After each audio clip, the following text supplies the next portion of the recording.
How's it going, everybody? Landon with the Truck Boss Show next to my friend Isela. Hola muchachos, ¿qué tal? Good to see you. Good to see you too, Landon.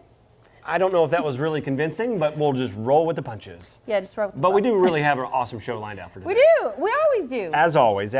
But before we jump into the segments about authority, about fitness, I want to talk to you about something that we've been very closely monitoring, documenting, being on the front lines, the grassroots movement of truckers around the nation who are trying to get attention when it comes to change in regulations that they feel that are impacting their business. We had the opportunity to sit down with Andrea Marks, the Director of Communications for the Trucker Nation, to really dive deeper into what they're doing on Capitol Hill, as well as her perspective on how change really happens. So check this interview out. My name is Andrea Marks. I am the Director of Communications for an organization called Trucker Nation. I've actually been in the trucking industry my whole life. I was born into the trucking industry. My dad has been a part of the trucking industry, has been a truck driver my entire life. He literally pulled up to the hospital when I was being born in a truck.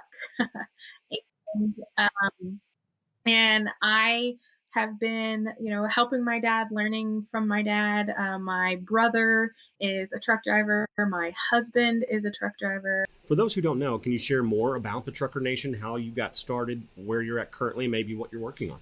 Right. So Trucker Nation was born out of the ELD or Me movement. So when the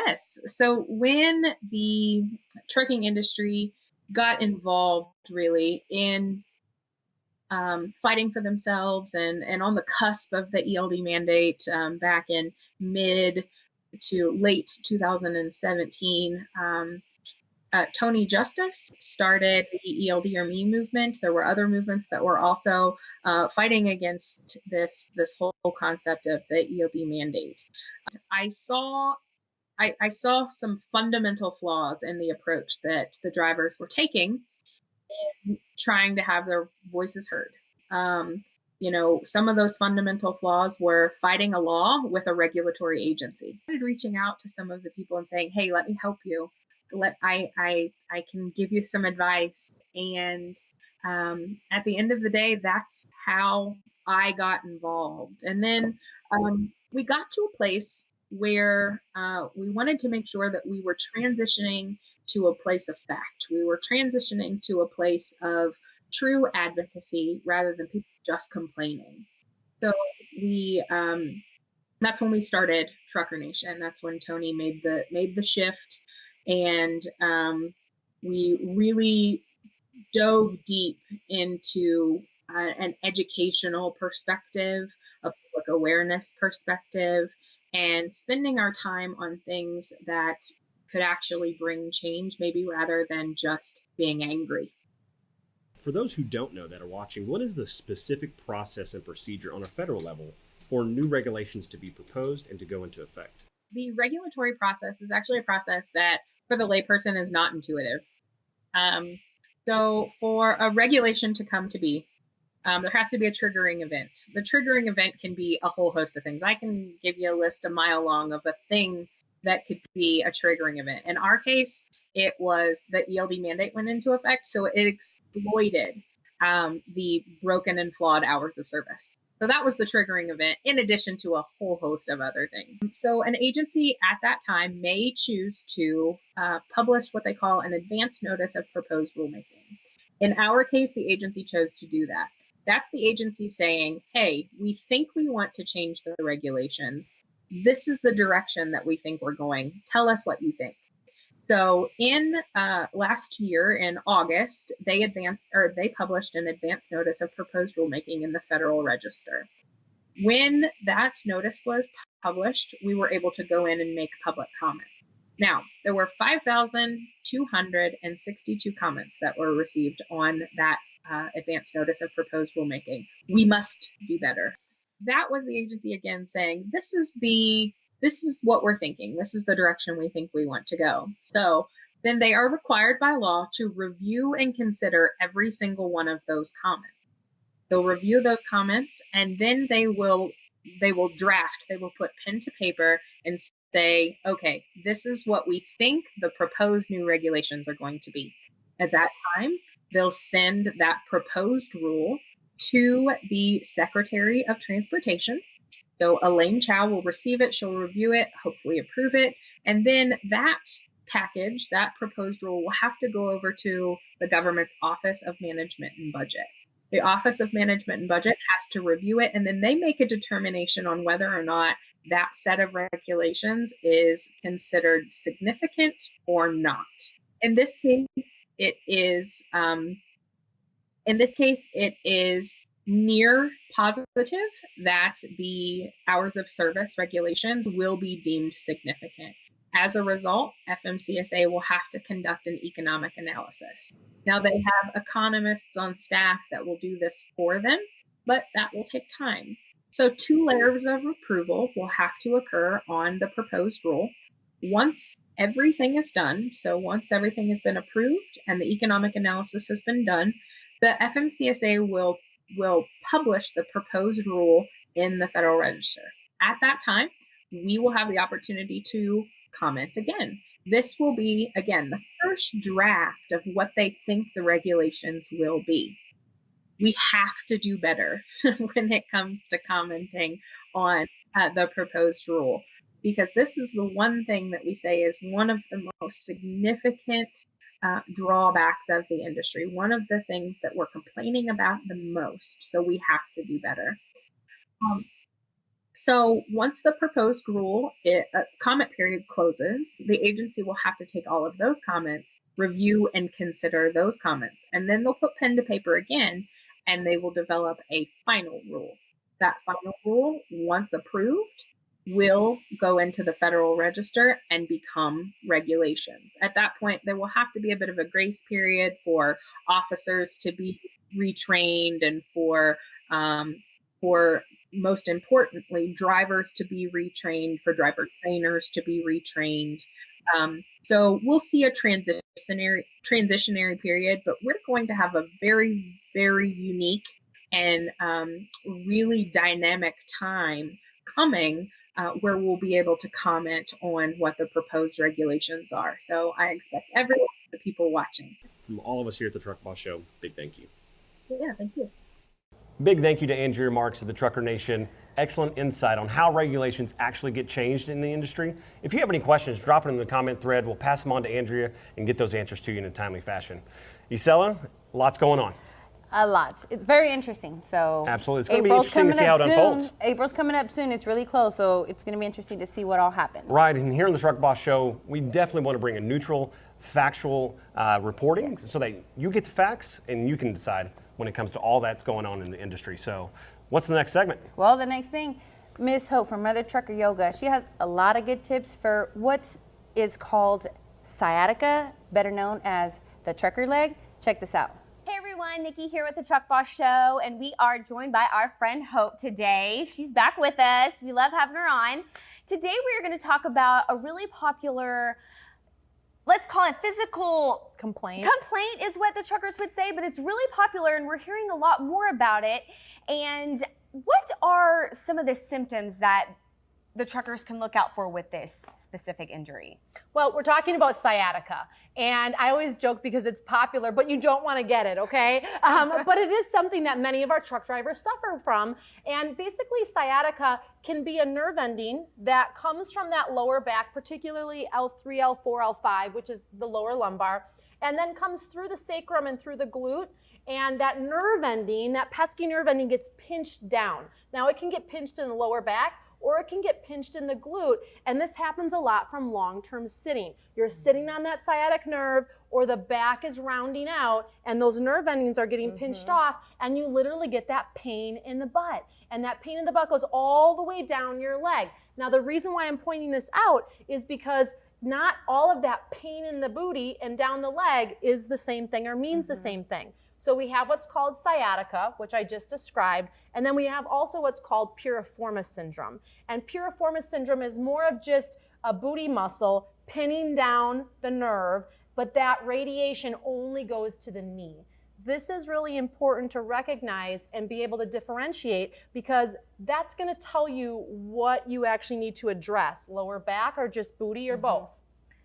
So what can these guys and gals on the road do to prevent sciatica? Absolutely. So one of the best things that you can do is make sure you're staying hydrated. Okay. We did an amazing episode on that you can definitely check out. But the other thing is I'm going to show you a couple quick, easy moves that you can do to not only prevent, but it's also the solution or a helping additive that you can do to get rid of some of that pesky pain. Sweet. So first things first, I'm going to show you the easy version, and then we're going to do one on the floor. So if you feel like you can't get down on the floor, or maybe your sleeper is full of stuff, then this is going to be a great option for you. So you're going to need a chair. And if you don't have a chair, for my truck drivers out there, feel free to sit on the edge of your sleeper or turn sideways on the seat cab, or if you're out eating at a restaurant or you're in your hotel room, find a spot similar to what we're sitting on today. Okay, so first things first, you want your feet flat on the ground, all right? Gotcha. And your knees and hips somewhat level with each other. For my short friends out there, you might have to put something underneath your feet if you feel like you're really struggling for the floor, or if you feel like your knees are now chin rest, try to boost yourself up a little bit. But we'll make whatever we need to work.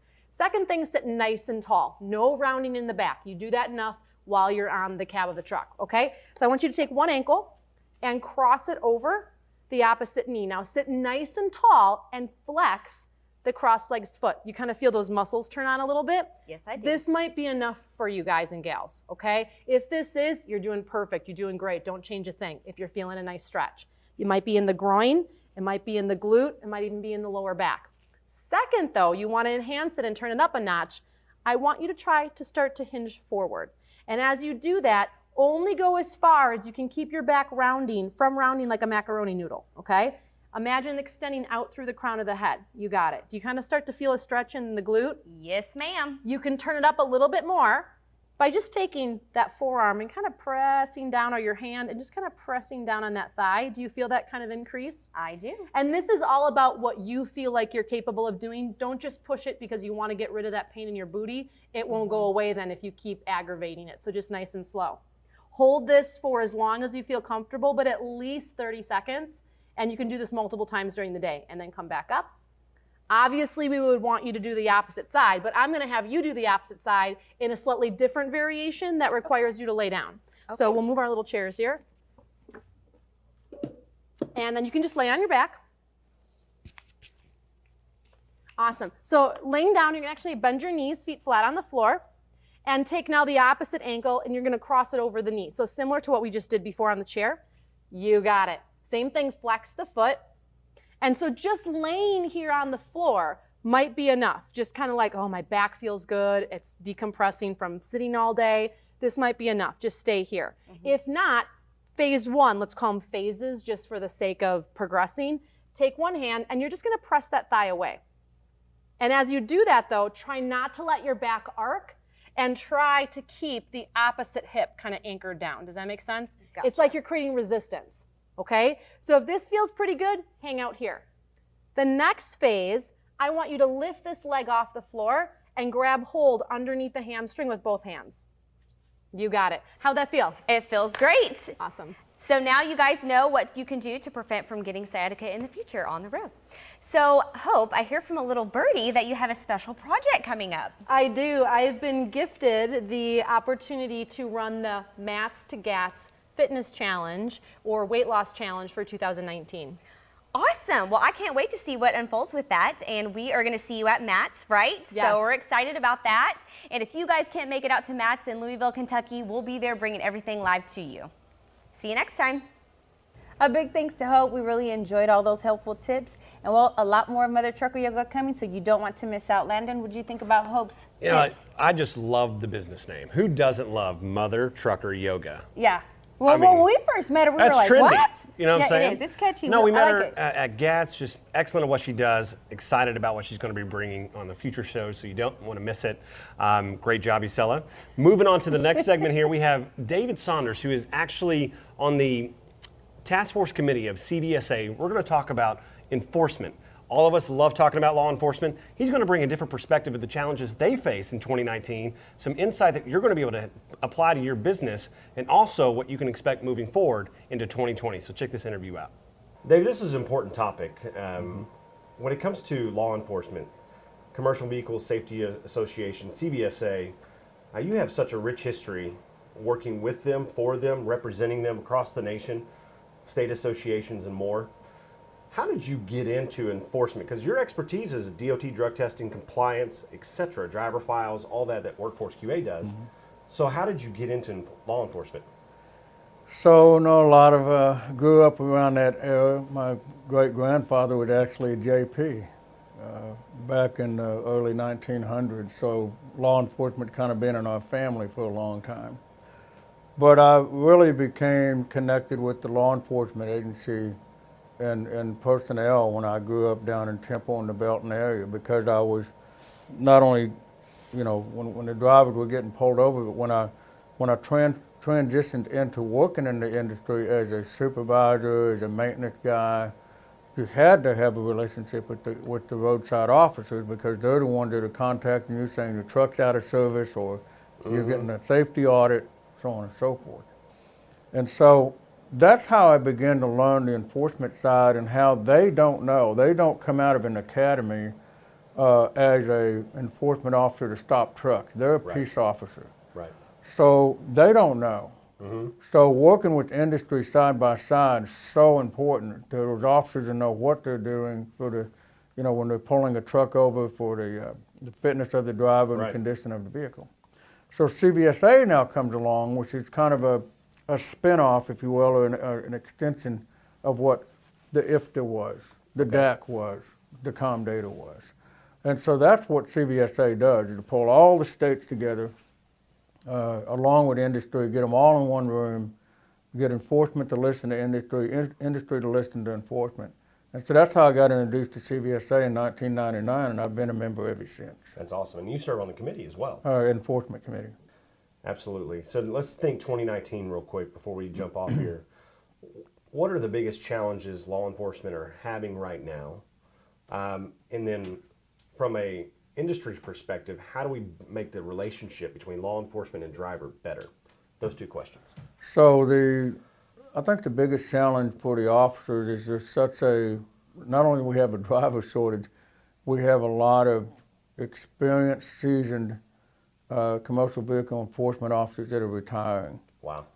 So they are also exiting the industry, or the enforcement industry, yes. So now you've got a new group of enforcement officers coming up that out of the peace, when they come out to be a peace officer out of the academy, they're used to chasing felons, DWI, making arrests, and now they're stopping a big truck and they're not sure what to do with it. Right. So I think the biggest challenge for all the states and all the officers is to make sure that they follow a uniform reciprocity of training.